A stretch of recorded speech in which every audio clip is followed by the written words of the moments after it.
The science program at Eastern Mennonite University is one of a kind. Its holistic approach reflects EMU's values, combining high-tech, hands-on learning in a liberal arts environment with Mennonite values of sustainability, social justice, and service. The results are the people, ethical, well-trained, globally minded graduates. But lack of adequate lab space and an outdated facility at EMU are impeding the growth of the sciences and the students. That's why EMU needs your help.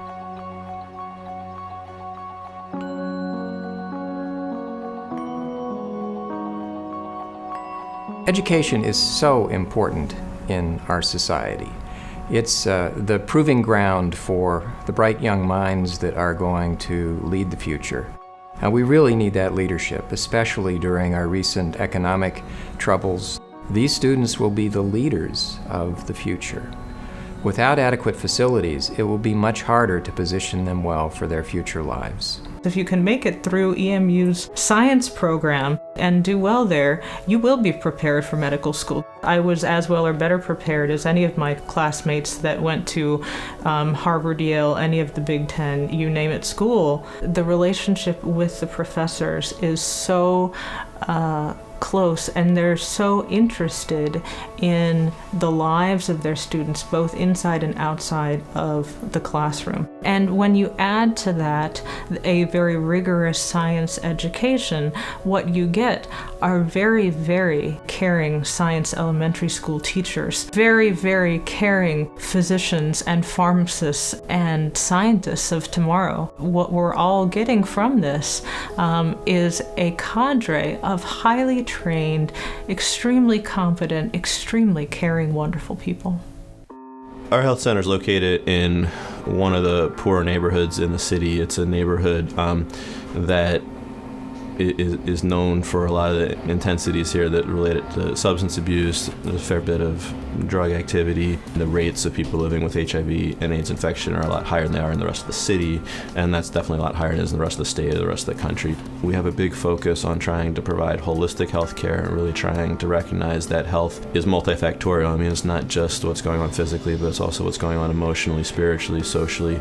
And so we've really tried to build our care around interdisciplinary teams that would include not only the clinician, but also nurses, nutritionists, social workers, counselors, and a whole team of folks that can come around and really try to care for all the multiple aspects of people's health.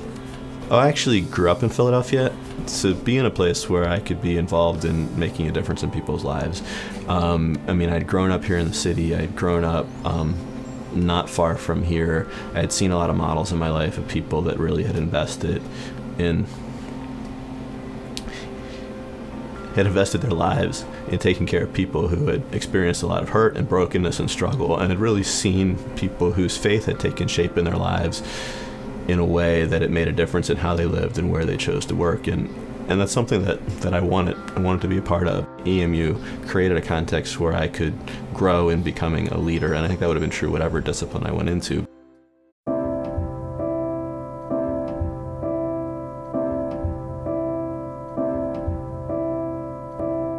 Where we have advantages in, that our program is well known, that we have excellent faculty. The one thing that we don't have to show are very nice facilities. And so many cases what happens is I get a high school senior who comes in and looks at our organic lab, and they have better facilities in their high school than what we have here. Right now we have a physiology setup that we use for mammalian physiology and human anatomy and physiology 1 and 2. It uses chart recorders, actual paper. Now, of course, a long time ago, people have been using computers to be able to capture data, analyze data, and write reports. And our students actually cut out a little piece of paper and they staple it onto their lab reports. We still are working with things that they worked with in the 50s and the 60s. In fact, some of the instruments that I've worked with in organic chemistry have long since been improved outside of EMU, but we're still using those same instruments. The best students at EMU are as good as the best students anywhere. You pick the university. Harvard, the Indian Institute of Science, one of the great institutions in England like Oxford or Cambridge. EMU has the chance to lead the next wave. of science and technology at the undergraduate level, and this will provide them with that essential key element to be at the forefront.